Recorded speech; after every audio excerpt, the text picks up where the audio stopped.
If you're constantly switching between AI creative tools and Photoshop for refinement, you can stop wasting your time. FLORA just added inpainting, outpainting, and cropping, so you can do granular image edits right inside your canvas. This is a big deal because it keeps you in creative flow. Generate, refine, and polish without exporting, re-importing, and losing momentum. Here's a quick guide. Click your image node, then go to the image editing tools in the top bar. First, inpainting.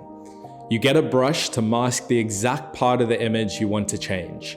Hands, labels, text, background clutter, whatever's bugging you. Second, outpainting. Need extra room for a headline? Want a wider cinematic frame? Pull the handles to extend the canvas, then prompt the continuation.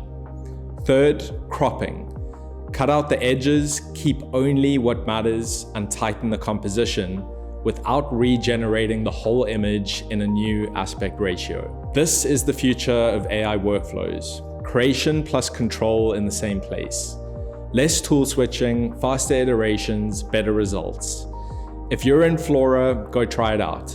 If you're not, this is the standard you should expect.